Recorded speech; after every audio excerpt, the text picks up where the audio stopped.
Hey guys, I'm bringing you the 2024 Acura Integra Type S. We're doing a nighttime review. I feel like it's a perfect setting. You know, when I was growing up, I played a lot of Need for Speed Underground, and this vehicle is like the ultimate version of the Integra, ultimate version of the Civic. It's like Honda, Acura new. For us millennials, we wanted something that looked like it had a wide body on it, had the hood vent, had the big front end with all the air intakes. It has the big turbo on it, 320 horse, 310 pound-feet of torque. It's about 3 inches wider. It's got huge Brembo brakes on the front. I mean, the headlights on this, let's just go into the lighting because that's a big part of my nighttime reviews. I like to talk about the lighting. The chicane daytime running lights are absolutely beautiful. This portion, however, is a little bit brighter than this side. They probably had to do that for US legal reasons on the streets. And then below that, we have the really compact and beautiful jewel eye headlights. Acura has made the headlights on this so beautiful. It is unbelievably stunning, the new Type S. And I think that's one of the greatest draws for me is just the aesthetics of this car are over the top, makes me feel like a kid. And I think Acura knows that about potential buyers of this vehicle. The millennials that grew up playing tuner video games, it's essentially the ultimate version of that. I want to show you something also on the turn indicators. We have it on the mirror integrated, and then check this out.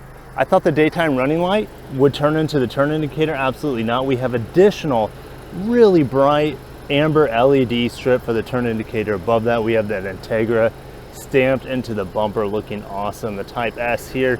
Now, I want this to be illuminated. We see this as an option on lesser Integras, and I believe it's probably still an option at the dealership here. I would hope so anyways. Type S badge on the side, huge fender arches here. This thing looks so cool. And let's get into the rear so you can see the rear turn indicator. Glossy black bottom diffuser. We have the huge triple tip exhaust. The Type R just has one center big exhaust, and the auxiliary exhaust on the right of the active exhaust are smaller on that. But I'm gonna go ahead and play you guys that exhaust note as well, show you what the brake looks like.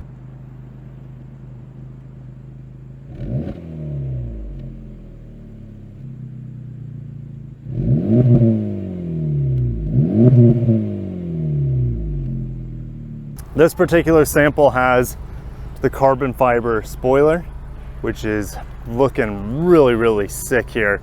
Perfect design for this vehicle. Got the black window surrounds.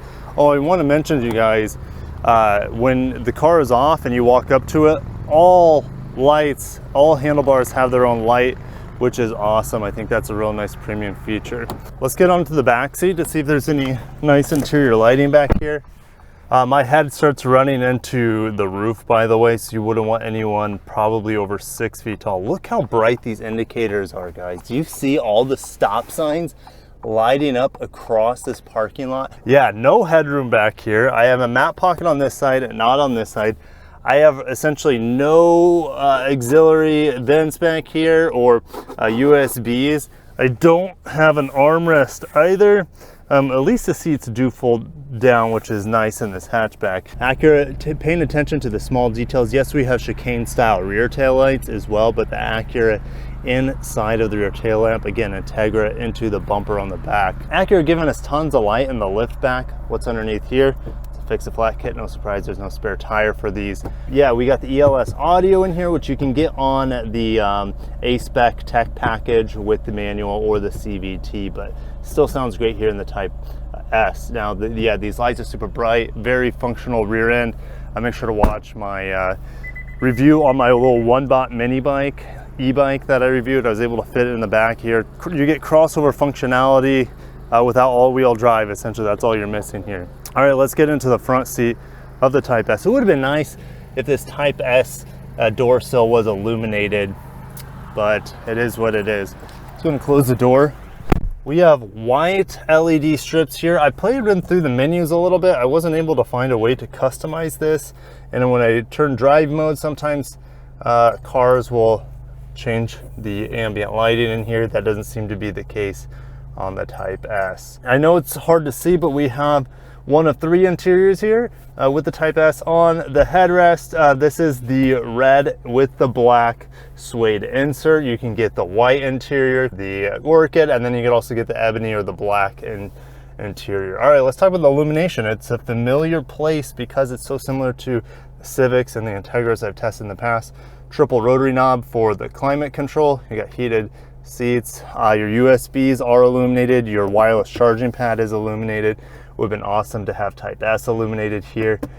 This piece actually blinded me. This kind of plastic aluminum looking piece that we see here. It blinds me during the day when the sun reflects off it. I might actually like the Type R shifter better, which is fully aluminum here at the top. And you can still get the optional shifter as well as the suede steering wheel, but I like this leather steering wheel quite a bit. Type S at the bottom, again, not illuminated. The buttons for your controls are illuminated on the steering wheel. Fully digital MID behind here. We have the 9-inch screen here that has Apple CarPlay, Android Auto wirelessly.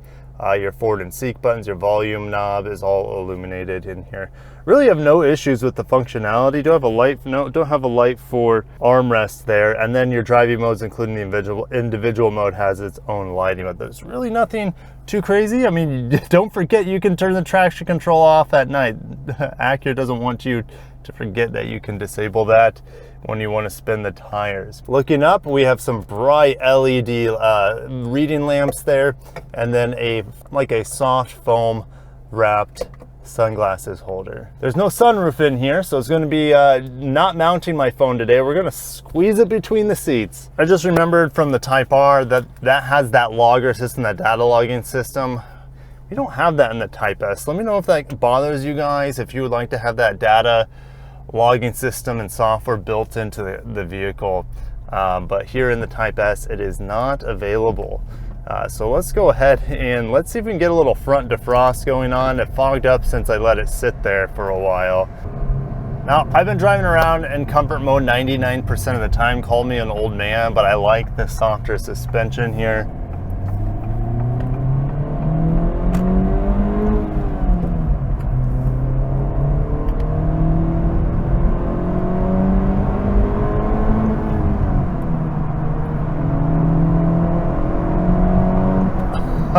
It has so much power. You know, I don't enjoy flooring this vehicle so much when you're under like 50 miles an hour. I feel like you're struggling for traction still, even though this has the Michelin Pilot Sport tires. You have 9.5-inch wide wheels, which is I think it's around 1.5 inches wider than the let's say the Aspec tech package. Gosh, it is a lot of power for the streets, but it feels so good. It builds so linearly. Honda does an amazing job with their turbocharged engines to make them feel so good. I mean, they have the reputation as one of the greatest engine makers of all time. And this is one of the best manual transmission cars I've ever driven. And stay to the end because I'll tell you guys if this is the vehicle you should be getting, mainly within the Honda lineup, because they have so many good manual transmission options in the Honda and Acura lineup. So stay at the end for that. This is definitely a driver's car. It's an enthusiast car. It's a millennial's car with how this car looks. It's pulled straight from my childhood memories. And I honestly don't know if I would design anything different on the exterior. That's how much I love the looks of the Integra. Maybe a bigger wing, but you know, if I need a bigger wing, I can always get the Type R and save a little bit of money.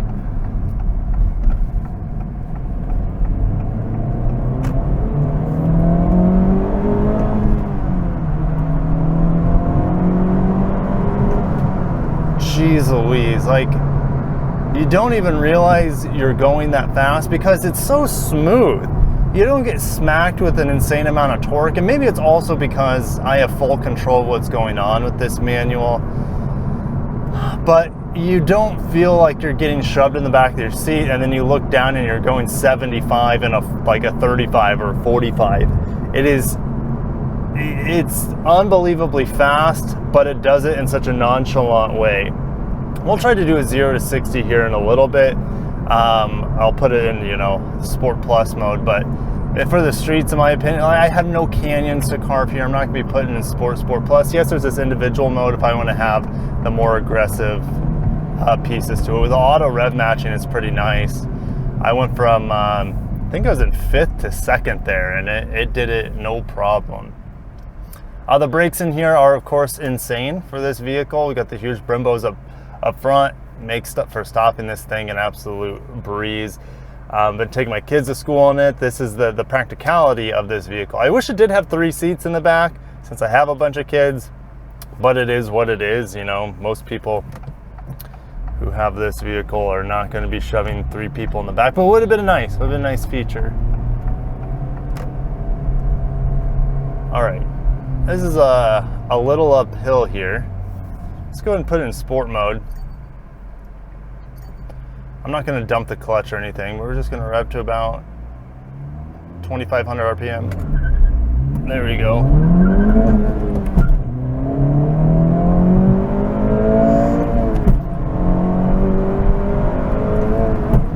Gosh, the shifts, when you, God, it's so good.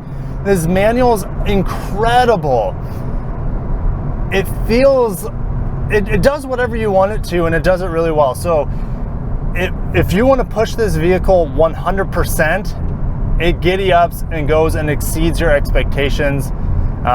If you want to baby this thing, it's really smooth and predictable. We have a lighter flywheel in here compared to the rest of the manual transmission. Well, maybe not the Type R, but compared to the Aspec Tech or the Aspec Advance, I forget what it is exactly. But anyways, yeah, 0 to 60 there was 6 1/4.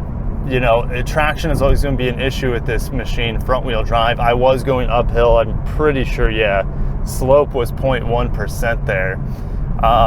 So yeah, I mean, more than likely it's around a 6-second car for the average slope and the average driver out there.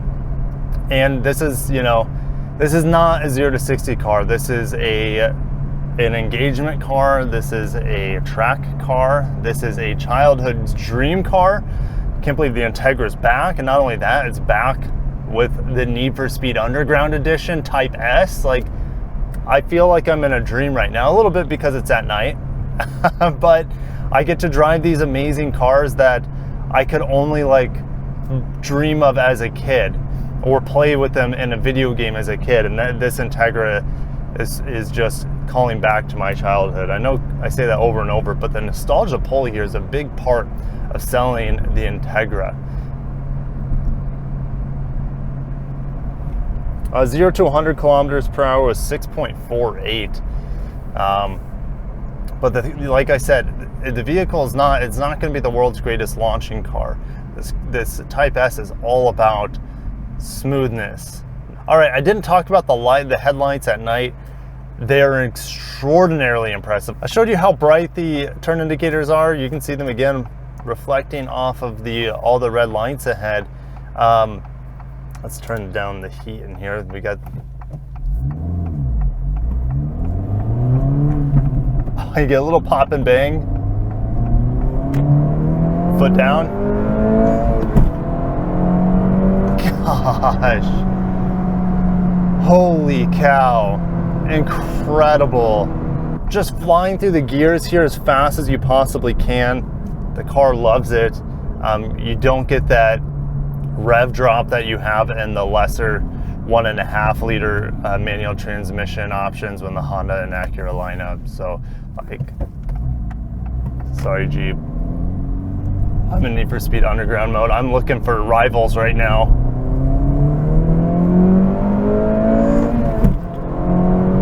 Goodness gracious.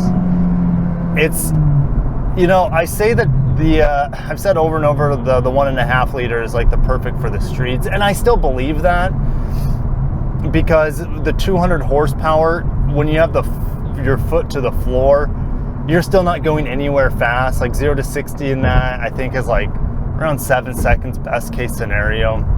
And yes, I have like, what, 120 more horsepower here or so. Going through third gear, you're going to be doing 75, 80.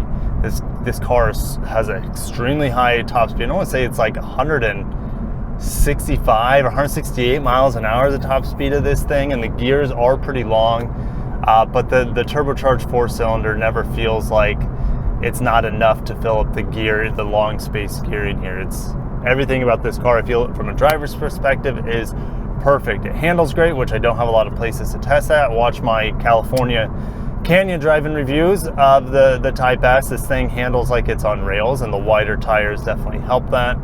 All right, okay, I say this car's perfect. What would I have liked to seen the Acura could have added to this? Well, Acura staple is super handling all-wheel drive. I'll say that over and over. It would have been nice to have super handling all-wheel drive as an option here, but what does that do to the car? Well, it adds weight. That's no fun. And that's never been the Integra. It's always been front-wheel drive. Maybe there might have been an all-wheel drive option for like Japan or something, but I don't know. Like it's 99.9% a front-wheel drive vehicle, and the best front-wheel drive vehicle ever to be made, along with the Type R, in my opinion. So, man, I'm gonna stop gushing about the Type S. You know, the manual is so good. It's really easy to learn on. Not having an automatic, yes, it's gonna alienate some buyers out there, but yeah, this is something that you learn how to drive a manual transmission with, or beforehand, because like missing out, I think every car enthusiast should have a chance to drive this perfected manual transmission here on the Type R and the Type S. But anyways, I'll see you guys in the office. We'll do a little buying guide on the Acura Integra Type S, should you be buying this, or maybe a Honda Civic Si. Let's go. So what we're going to do is we're going to build an Integra Type S, and we're also going to look in the area for Honda Civic SIs, Type Rs, to find the best option, the best solution out there. And okay, so let's just look at the Integra and the TLX. Look at this, guys. I know the TLX, when it came out, was only like 51,000, 52,000. I'm talking about the Type S version. It's gone up to about 55,000, but it's only 5,000 more than the Integra. So if you needed that super handling all-wheel drive, if you needed that automatic transmission, get the TLX Type S. You get a V6 in there. I think the TLX, it's just tough. It just depends on what you're looking for. I think this is a better buy if you are going to be driving it as a daily.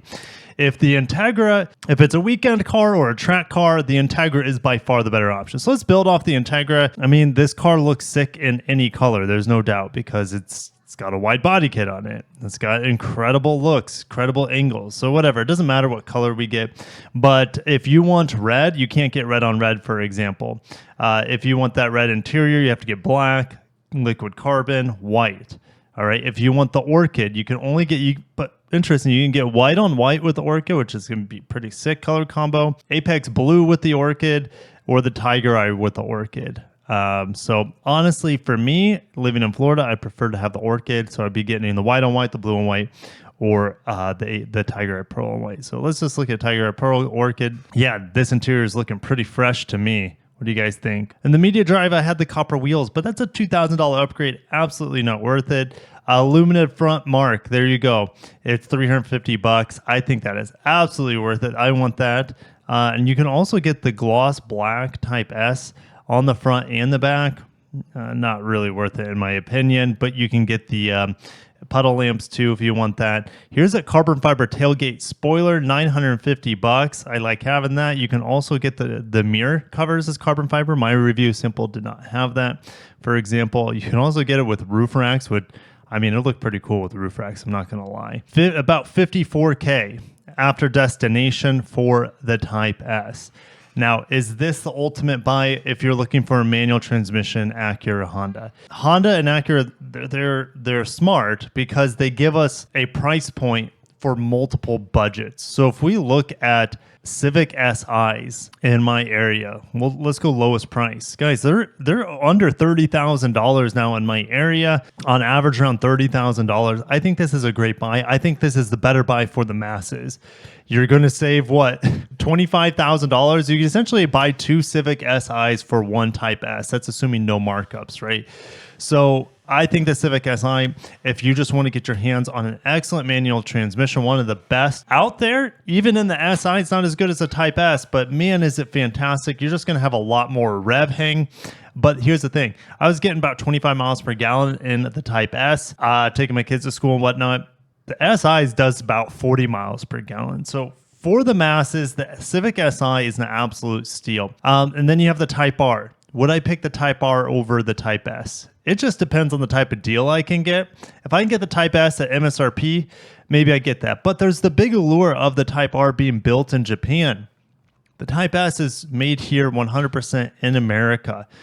So I honestly like the allure of the Type R drives me a little bit more, and I love the seats in the Type R. If you want more of the features like the head-up display, the ELS audio, etc., then you get the Type S. So I also like the looks of the Type S more than the Type R. The Type R went from being over-the-top styling. It was unbelievable.